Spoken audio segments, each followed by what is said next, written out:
हाँ देखें, second video में देखें। याज्ञवल्क्य उवाच, याज्ञवल्क्य कहता है ना वा अरे मैत्री, अरे मैत्री है नहीं, पत्यु कामाय पति प्रियो भवति, पत्नी की पूर्ति के लिए, कामाय माने पत्नी, कामना के लिए, इच्छा के लिए पति प्रिया भवति, प्रिय होता है। आत्मनस्तु वे कामाय पति प्रियो भवति, यानी अपनी आत्मा के लिए, अपनी इच्छा पूर्ति करने के लिए ही पति प्रिय होता है, ना कि पति की कामना के लिए पति प्रिय होता है।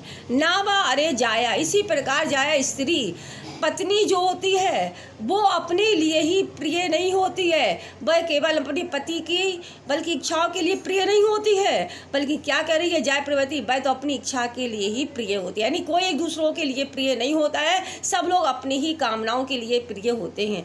आत्मनस्तु कामाय जय प्रियते, यानी अपनी आत्मा के, अपनी इच्छाओं के लिए ही उसे पति प्रिय होता है और पति को पत्नी प्रिय होती है। ना वारे पुत्र वित्त, इसी प्रकार से इसमें संसार में जो पुत्र होता है, वित्तस धन के, कामा इच्छा के लिए, पुत्रो वित्तम, यानी पुत्र का प्रिय नहीं होता है, वित्तम ना प्रिय भवति, ना उसका धन प्रिय होता है, बल्कि माता पिता तो कामाय पुत्रो वित्तम प्रति, बल्कि माता पिता अपनी इच्छा के लिए ही उनके माता पिता का पुत्र और कामना के लिए प्रिय होता है, यानी उसका धन और पुत्र के माता पिता अपनी इच्छा के लिए ही उसको प्रिय करते हैं।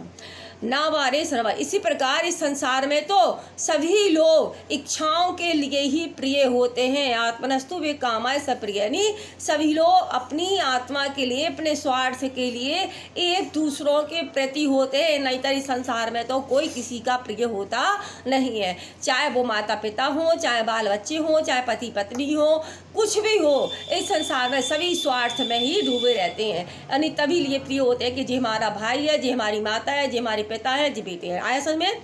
तस्मात्मा वारे मैत्री, इसलिए हे आत्मा अरे मैत्री, द्रष्टव देखना चाहिए, दर्शना दर्शन करना चाहिए, श्रोतव सुनना चाहिए, मंतव मनन करना चाहिए, निधि अस्तित्वम्यम और ध्यान करने योग आत्मा को खलु निश्चय ही दर्शन से यह सब ज्ञान हो जाता है। यदि हम अच्छी तरह से इस संसार में परमात्मा को देखें, आत्मा से देखें, तो इस मनन करने से हमारे लिए यह सब ज्ञान हो जाएगा कि संसार में सभी लोग किस प्रकार से संसार मोह माया के चक्कर बना होता है और इसी चक्कर में हम पड़े रहते हैं और हम अपनी मनोकामनाएं पूरी करते रहते हैं। आए समझ में? तो हमें क्या होना कि हम अपने आप में ज्ञानी हैं, हम उसी में ही सर्वप्रिय होते हैं, न कि हम दूसरों की भावनाओं को देखें और ना ही इनकी स्वार्थ के लिए देखें, अपने आप को ही देखें। ठीक है बेटा, आया? अच्छी तरह बार बार खोल के देख लेना, समझ में आ जाएगा, आगे हमें लिख के बता देना। ठीक है, ओके।